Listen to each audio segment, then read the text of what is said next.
I ran away. He searched for me everywhere, and his family thought I was ungrateful. My parents also scolded me, calling me a fool for rejecting such a good man. But they didn't know.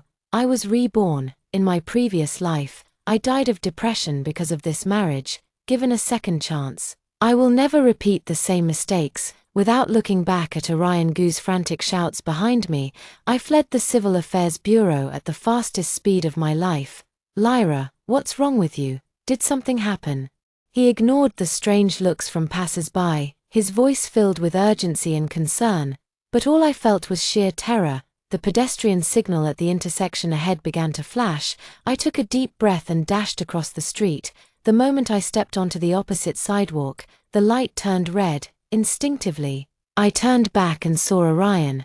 He hadn't made it across in time. The flow of traffic now separated us, leaving him stranded on the other side.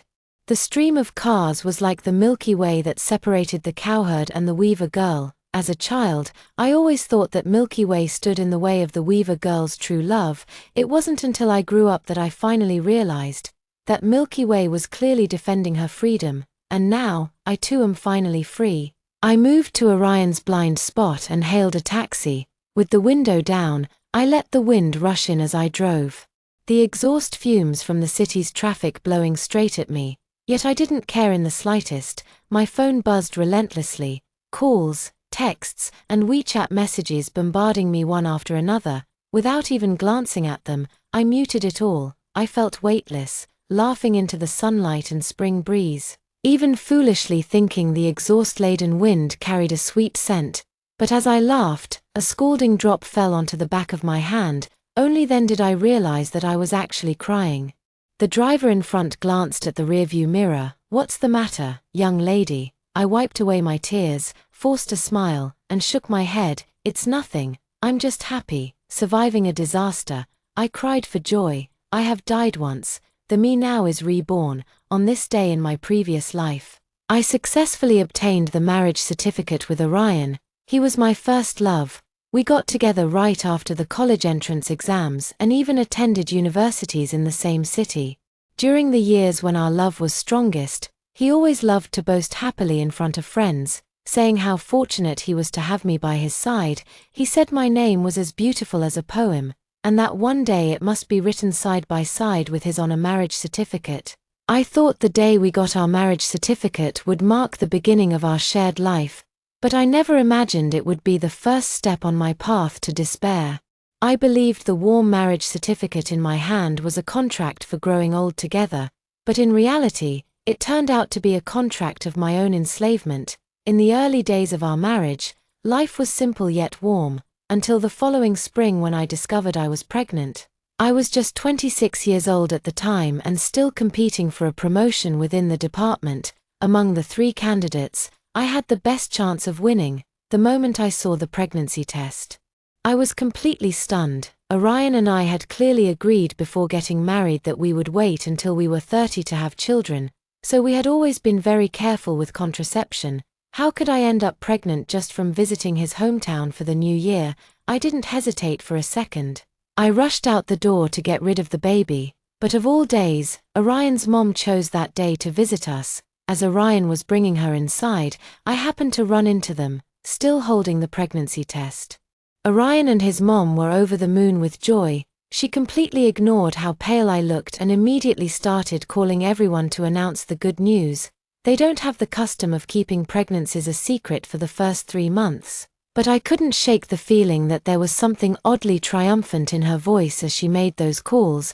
I pulled Orion into the bedroom alone and got straight to the point. "I'm planning to have an abortion." The smile on Orion's face froze instantly. After a long pause, he exclaimed in agitation, "Why, Lyra, this is our flesh and blood.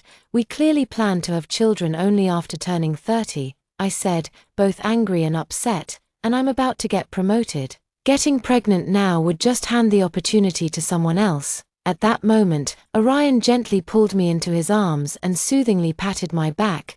"But Lyra, we're going to have children eventually anyway.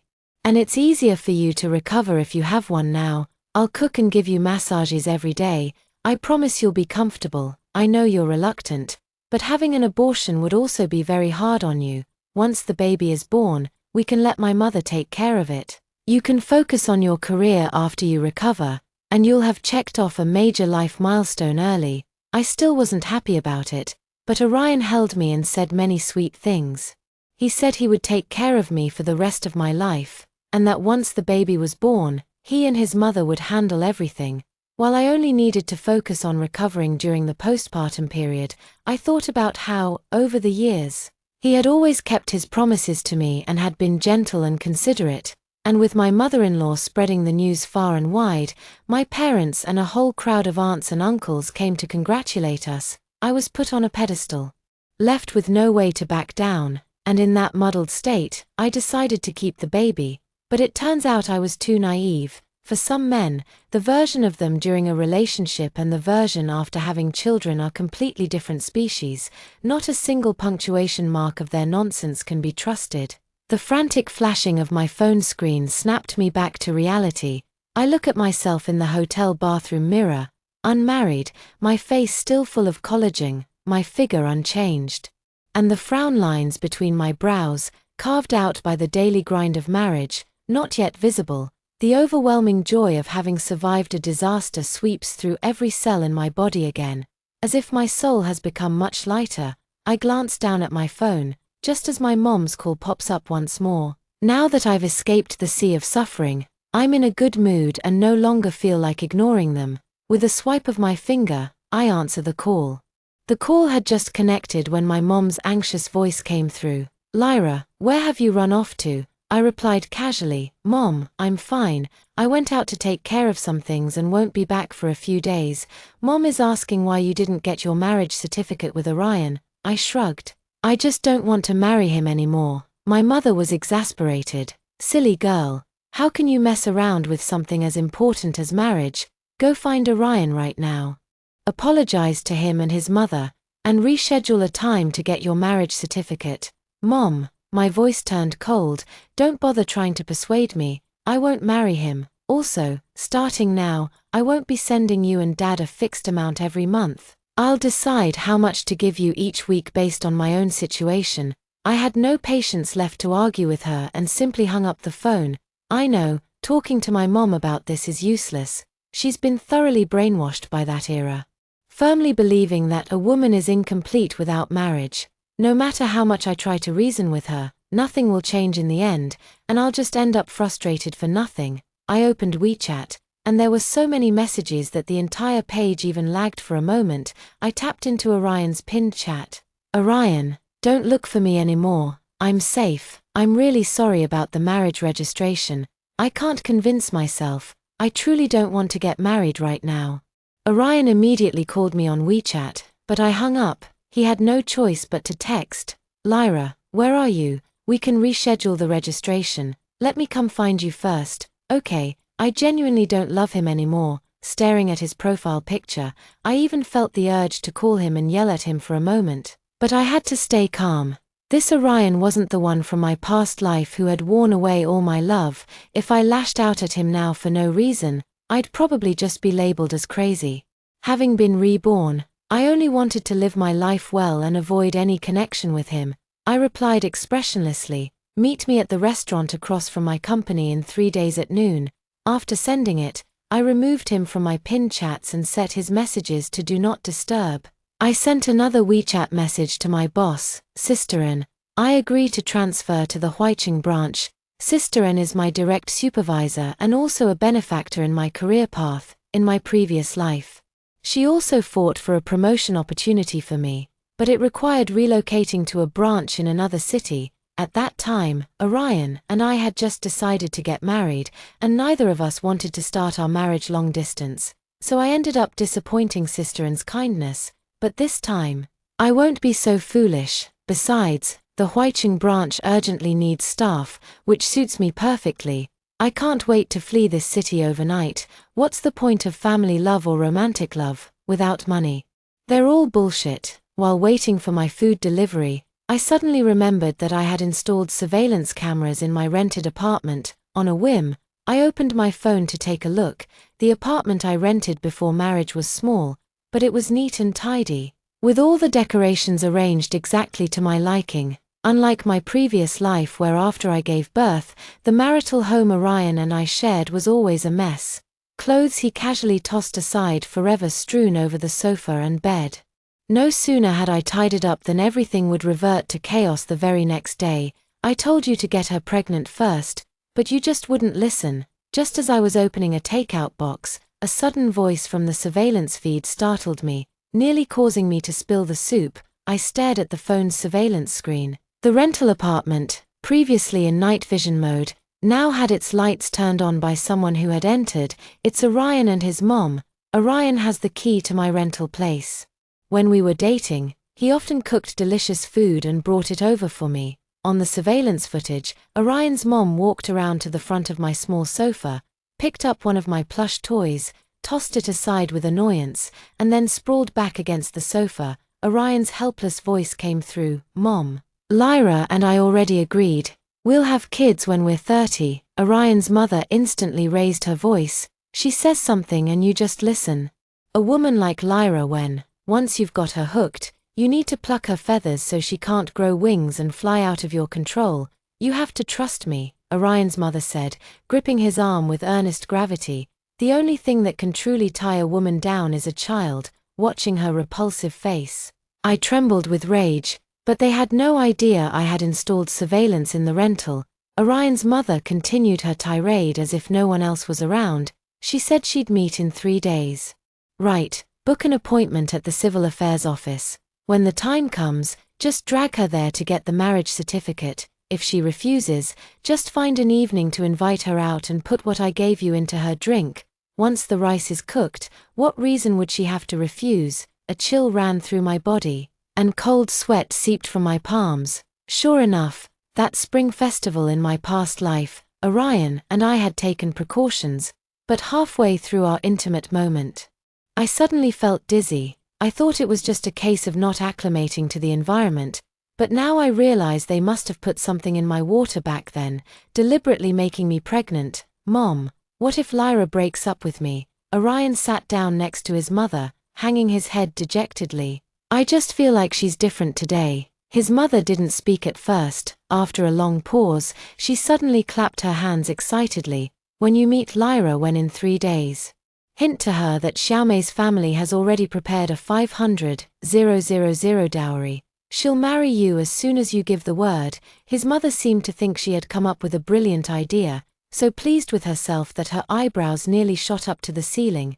"If you ask me, you've spoiled Lyra if she wants to enter our Lu family, she must learn to behave and obey. So you brought Xiaomai into the picture to give her a sense of crisis, even if, by some remote chance, Lyra were blind enough to break up with you, we could always marry Xiaomai. She's had feelings for you for years. After loving someone for years without being able to have them, finally getting her wish fulfilled, this kind of woman would absolutely be docile and obedient after marriage." The Xiaomai they were referring to was the daughter of Orion's neighbor, who attended the same high school as us. I knew she had harbored a crush on Orion for years, but Xiaomai was a good girl. Even though she liked him, she never crossed any boundaries or made me uncomfortable. In my previous life, I foolishly believed the empty promises Orion made, didn't have an abortion, and consequently missed out on a promotion opportunity. My pregnancy symptoms were particularly severe, and sister and along with other colleagues in the office tried their best to assign me lighter tasks. Although I never heard any complaints from them, my pregnancy was sudden. And it happened to coincide with an especially busy period at the company. Every time I saw my colleagues forced to take on more workload, I was filled with guilt. Pregnancy made me overthink, and every time I returned home, I couldn't help but share my guilt with Orion. At first, Orion would comfort me, but as time went on, he started pretending not to hear or impatiently changing the subject. When I first got pregnant, he promised to cook for me every day, but that commitment only lasted for 3 months. After 3 months, he started to grow impatient. Though he never said it out loud, the clear irritation between his brows every night when he came home was unmistakable, and he began to talk to me less and less, to me, pregnant at the time. His behavior was nothing short of emotional neglect. I called him out on it, but he flatly denied it. using the excuse that the department took on a new project to shirk his cooking duties. He even took it upon himself to bring his mother over, under the guise of taking care of me, but he clearly knew that his mother's cooking was terrible. He was used to it. But after just 3 days, I nearly went crazy. What's worse? His mother loved forcing pregnant women to eat things they couldn't stomach, and if I vomited, she'd make me eat again. I asked him to send his mother back and hire a cook instead. His mother called me picky, saying women in her day did heavy labor while pregnant and still turned out fine. Orion instantly rejected the idea, saying he needed to save money to buy formula for his son. I complained to my mom, but she said, "A married daughter is like spilled water. There's no reason to bring every little problem back to your parents. Be good, and your mother-in-law will naturally like you. See, my in-laws' home isn't my home, and my parents' home isn't my home either. I just got married, yet I've ended up an orphan." That year during the Mid-Autumn Festival, I was already heavily pregnant, but my mother-in-law insisted the whole family should gather back in our hometown. I refused, but Orion said, "My mom has had a hard time. She just wants the family to reunite for Mid-Autumn Festival. Don't be so stingy." With my big belly making it hard to move, I had no choice but to get into the car when this filial son dragged me along. We're from the same hometown, which is just next to the city where we work.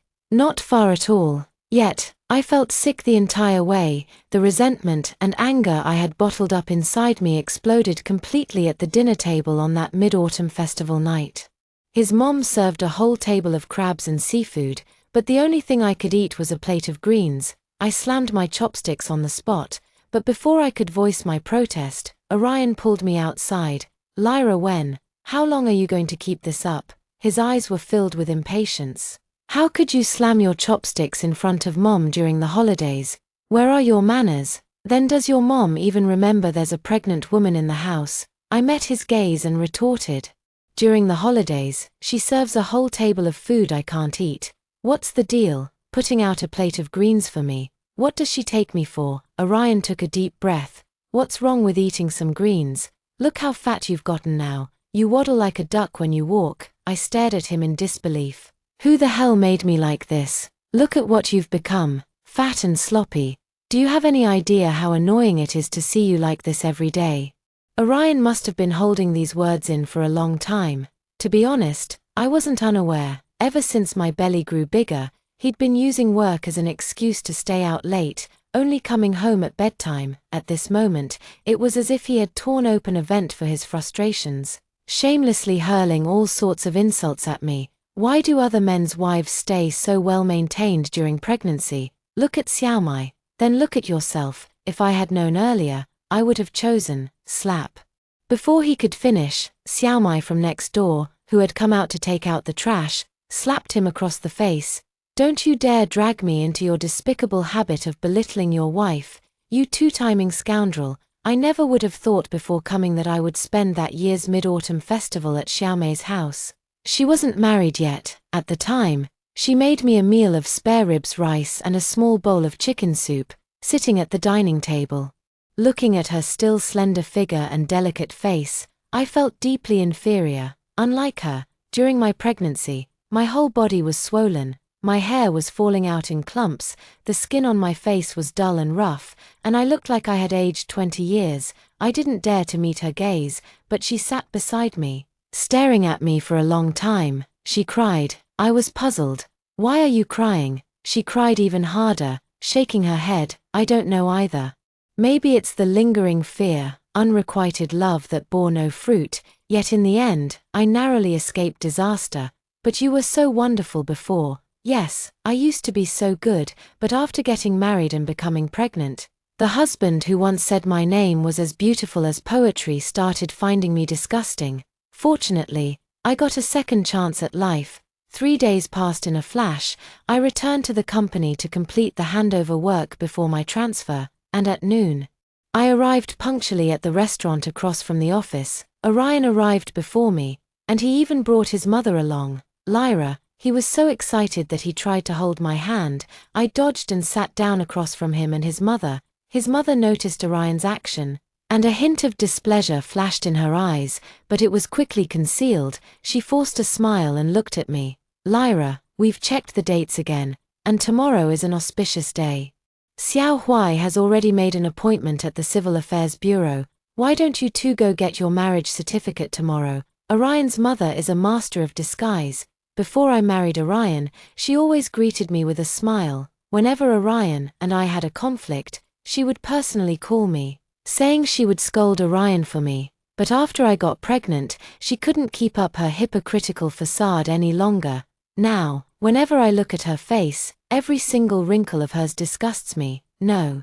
Auntie, I've made up my mind. I won't marry Orion. Orion couldn't stay seated any longer. What on earth happened? Lyra, why so sudden? Orion, I cut him off.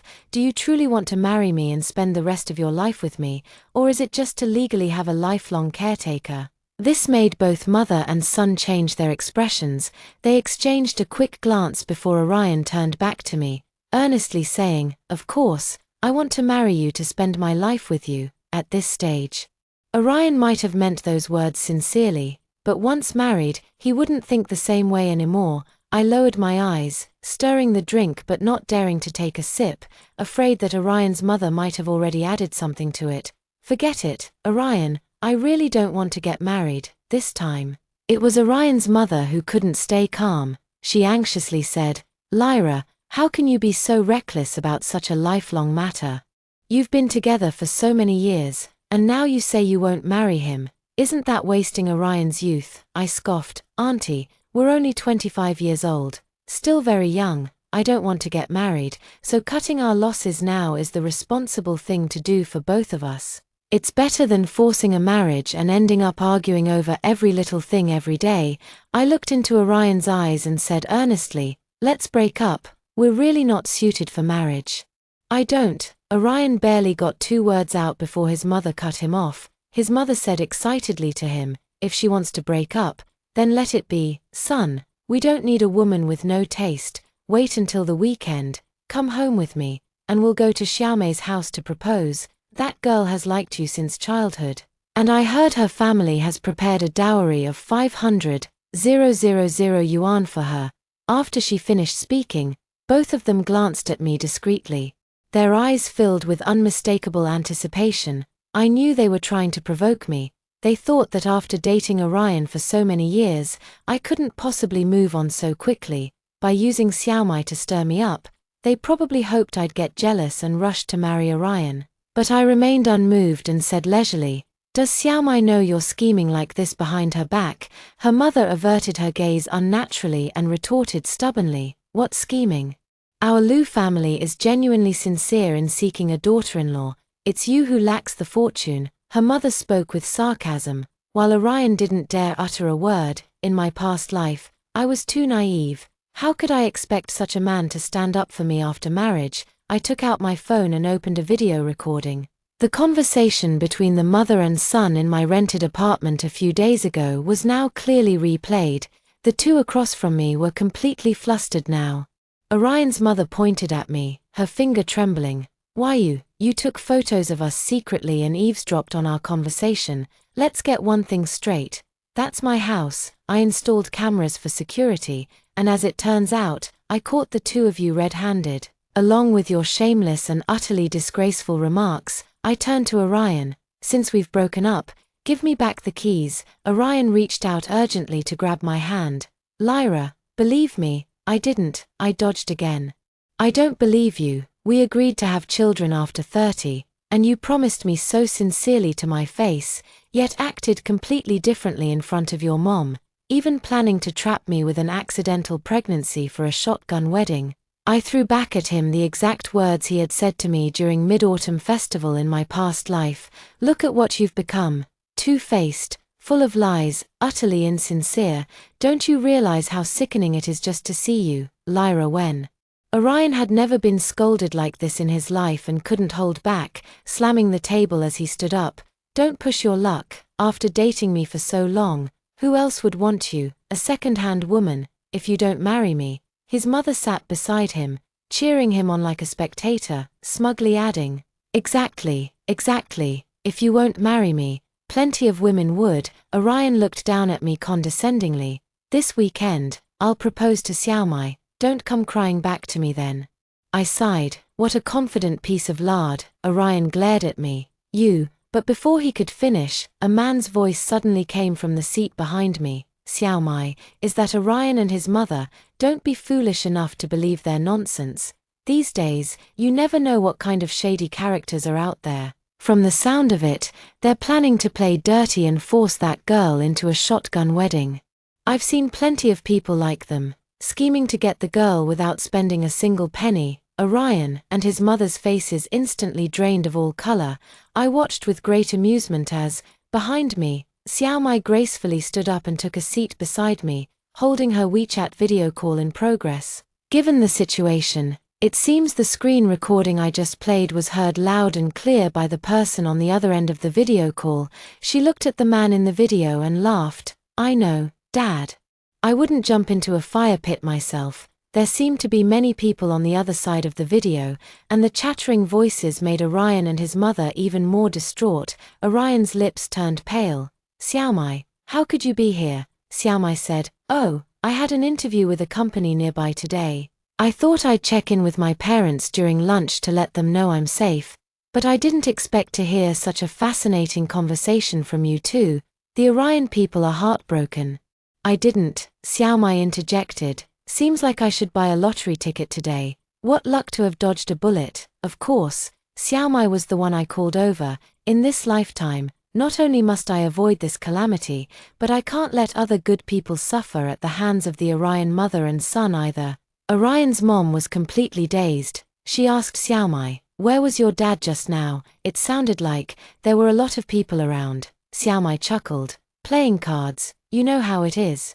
Old folks love to pass the time with card games after retirement. Orion and his mom were utterly devastated at this point.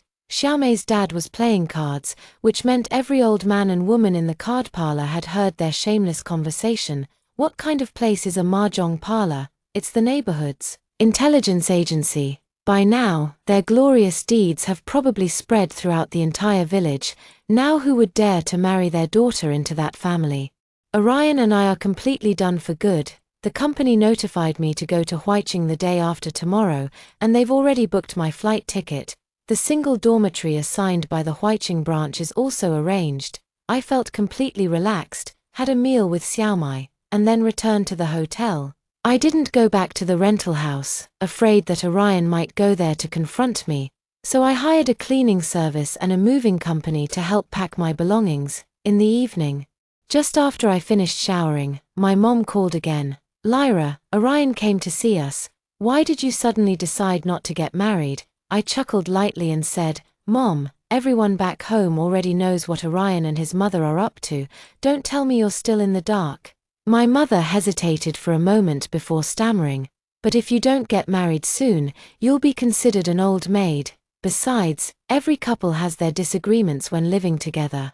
I've sent you the recording of the two of them. Feel free to take a look, I said. His mom is clearly aiming to turn me into a free nanny. This isn't just friction, it's outright shitting on my head. Mom, since when did you become so selfless, spending decades just to raise a nanny for the Liu family? My mother scolded. Why have you been speaking so harshly lately?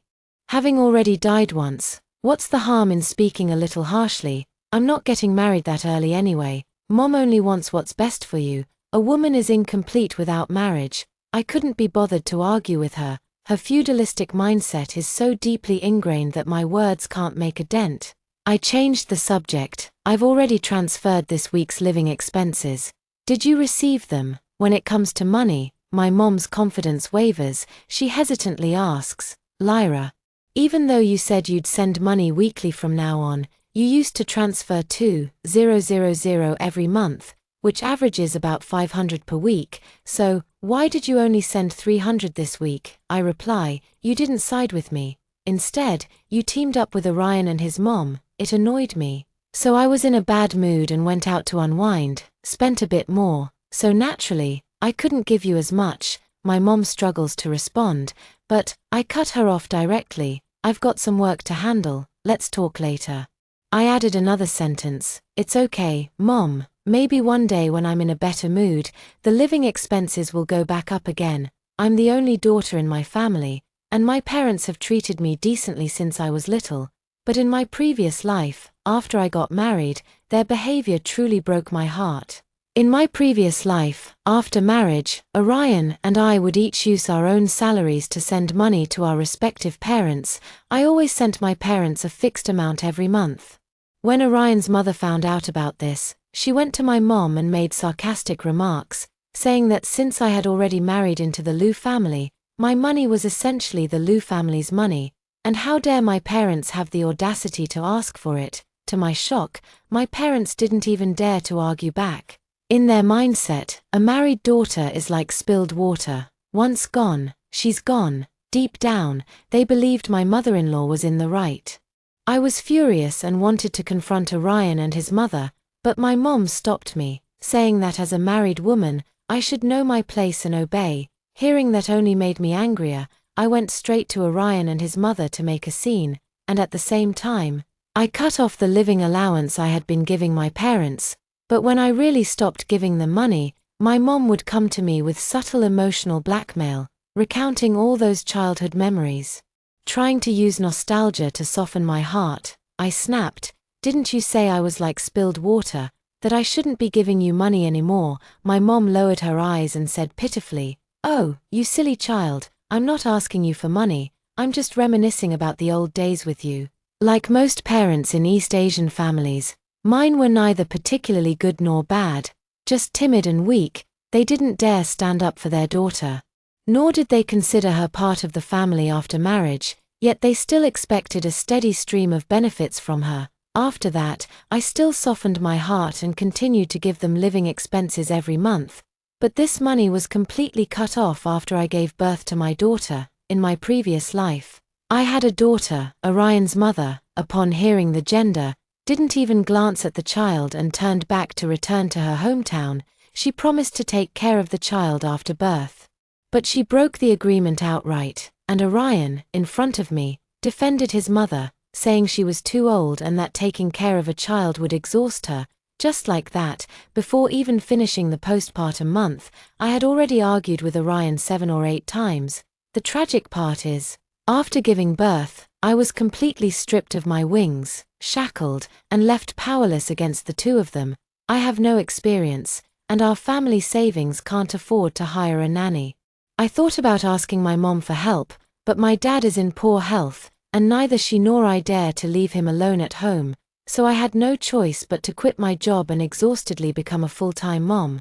But without a job, I felt like I lost my dignity in Orion's eyes. He only plays with the child on a whim, and even when I finally manage to get the baby to sleep, he shows no consideration, caring only about his own happiness. When the child gets disturbed and wakes up, crying uncontrollably, he just hands the baby back to me, using work as an excuse to hide in his room. When we first got married, we split the household chores equally, but after I lost my job, whether it's taking care of the child or doing housework, he stopped helping altogether. If I voice even the slightest complaint, he scolds me. "You stay home all day without having to work. What's the big deal about looking after the child and doing some chores? I go to work every day to provide for you. And now you expect me to do housework too. What did I marry you for? Look at you now, disheveled and unkempt. I'd be embarrassed to take you out. Every night you're half dead. It's killed all the excitement." We've argued about these issues countless times, but without any income, I can never win the argument. And he can't truly understand my exhaustion. Sometimes when I go out to buy groceries, I find myself staring absent-mindedly at those young, vibrant girls. I used to not understand why the elderly in my hometown would always sit at their doorsteps, staring blankly at the young people passing by. But after having a child, I understood. Looking at those young girls, I can't help but search for traces of my younger self in them. I can't help but wonder, if I hadn't gotten married, hadn't had a child, would I still be as carefree as they are? I've started to loathe attending weddings because every time I see those brides, I can't bring myself to offer blessings. Watching them walk toward their grooms, my heart is filled with nothing but infinite sorrow. Such lovely girls, and their good days have just come to an end. The disparity before and after marriage is simply too vast, and I've been an outstanding student since childhood.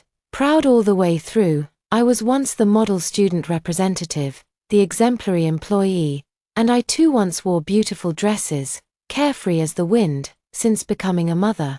Every penny I spend instinctively goes toward my child first, busy with childcare and household chores every day. I no longer have the time to meticulously groom myself as I did before marriage. I rarely wear pretty dresses or put on nice makeup anymore. Orion began frequently criticizing me for being slovenly, yet whenever we went shopping and I glanced at beautiful dresses, he would subtly remind me that he was the only one working in the family, and money needed to be saved for our child. I began to desperately long for returning to the workplace, but looking at my child with no one to care for them, I hated myself for not being ruthless and selfish enough. I started to feel inferior, afraid to speak with outstanding and beautiful peers. The blow from this disparity was far greater than I had imagined, and under this daily grind, I fell into depression. I had no concept of depression before, but when I actually started to experience it, I realized I could no longer control my emotions. I started experiencing sleepless nights, headaches, and hair loss, crying for no reason. In the dead of night, a sudden thought would pop into my head.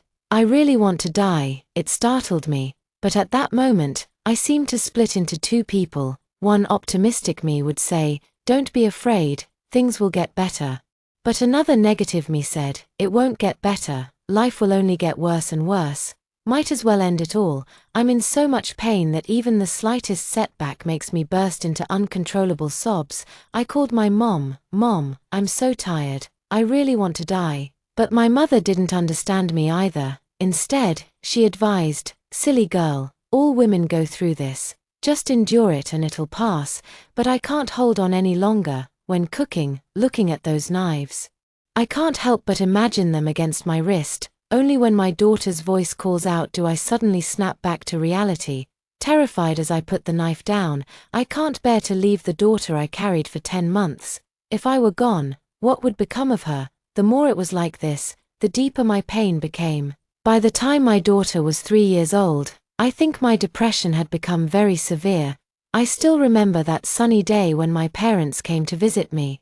They helped look after the child while I rode an electric bike to buy groceries. As I passed by a bridge, I realized my emotions had completely split, and at that moment, the negative side took absolute control. I stopped my electric bike and stood by the bridge, watching the murmuring stream below.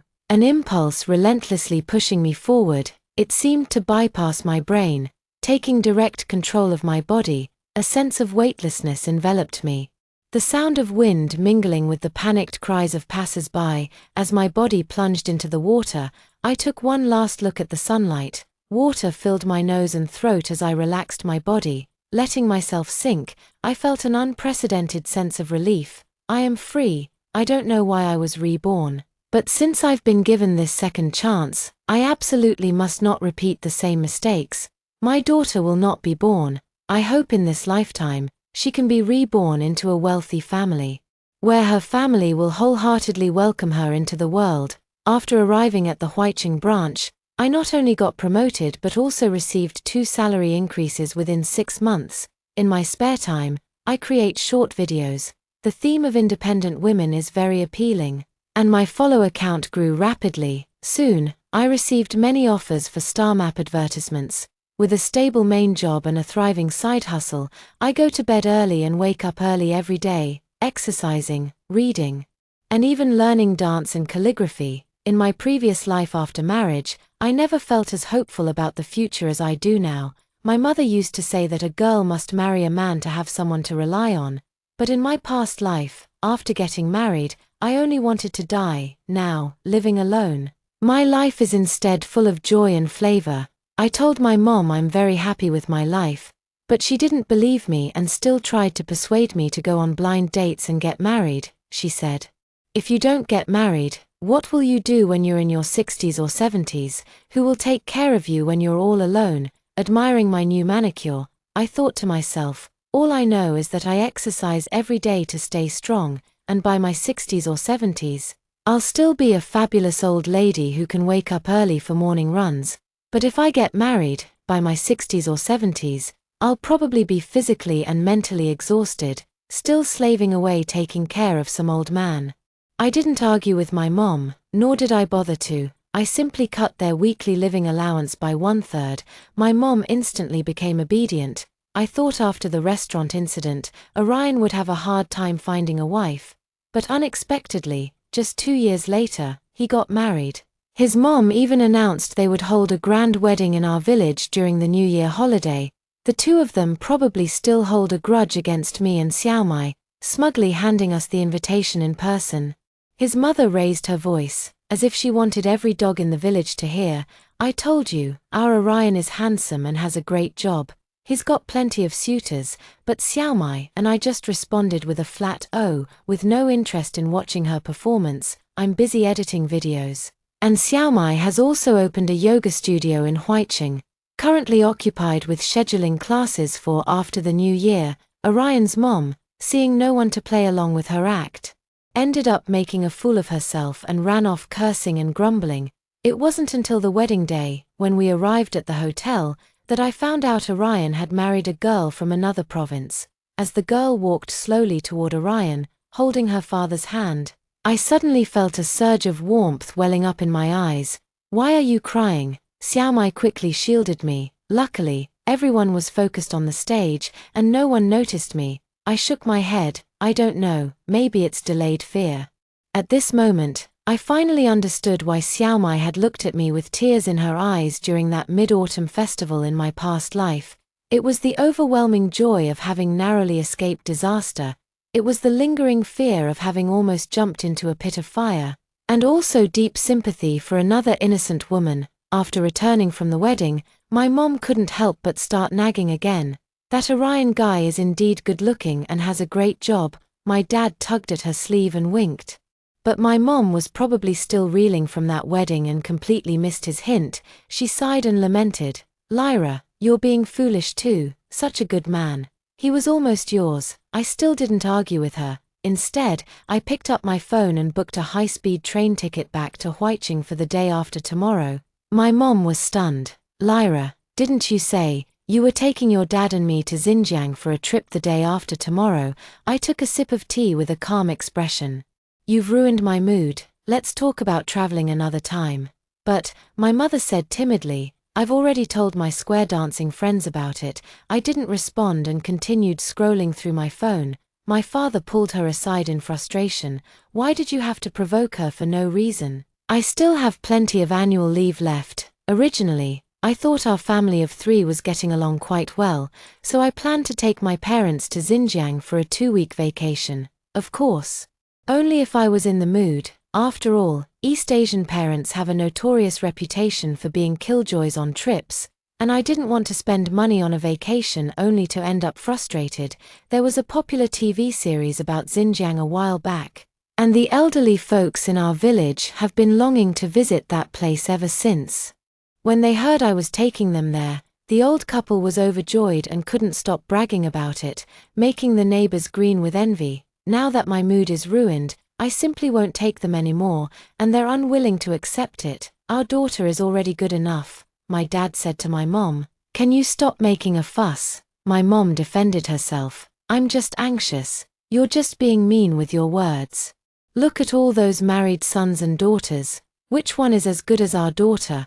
Other people's elderly parents don't even get as much living expenses in a month as our daughter gives us in a week. If you keep making trouble, once she gets married, you'll be left with nothing but the wind to drink." My mother seemed to have finally grasped the crux of the matter. By the time I returned to Huiqing, she hadn't dared to bring up marriage again. See, when it comes down to it, the relationship between parents and children is also about interests. Most parents raise their children to gain face and benefits from them, but they package their selfishness in something called great selfless love.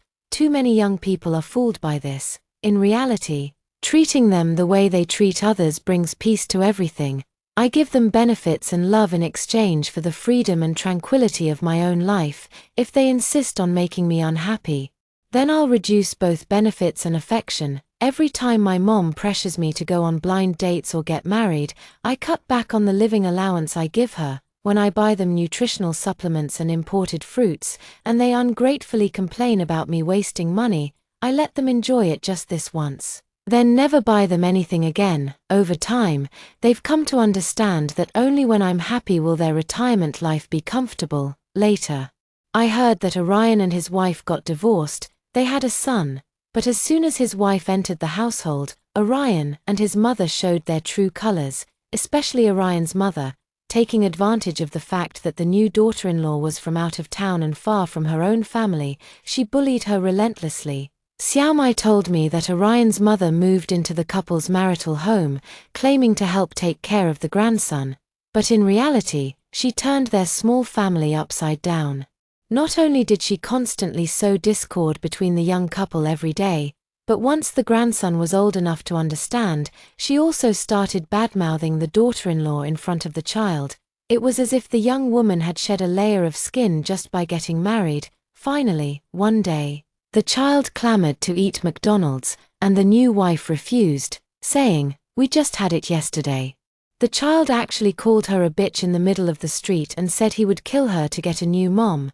That very night, the young woman filed for divorce, not even wanting her son. The moment she received the divorce papers, she took the share of assets awarded to her by the court and left for her parents' home without looking back.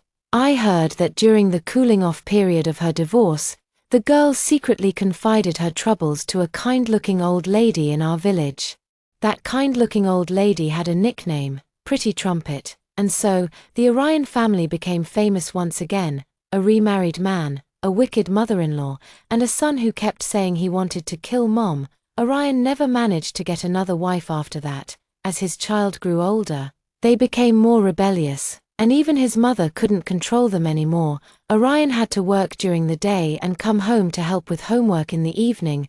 Rumor has it their household was in constant chaos, with neighbors filing over 20 complaints a day. When the mother and child heard I was still unmarried, they set their sights on me again. Orion's mother went to my mom with flattery, saying, "Lyra and our Orion were each other's first love, a match made in heaven. Plus, if Lyra marries him, she'll get to be a mother without the pain of childbirth." My parents grabbed a toilet brush from the bathroom and chased her out. My mom stood with her hands on her hips and yelled, "Where did this old cucumber come from, trying to climb onto my daughter's high branch? My daughter is smart, beautiful, and talented. Your Orion, a divorced man, would be hard to sell even in the dating market, and to think of becoming a mother without any pain. Who would want your ill-mannered grandson?" When I heard about their heroic battle, I bought my mom a gold bracelet and my dad a luxury watch. The old couple flaunted them in the village for a whole week, making Orion's mom green with envy. Over the years, it's always been like this. If anyone tried to bully me, as long as my parents stood up for me, I would give them gifts. They tasted the sweetness of it. Not only did they treat me kindly, but they also grew bolder.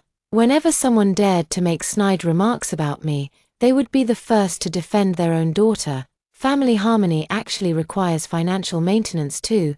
We cooperated for mutual benefit.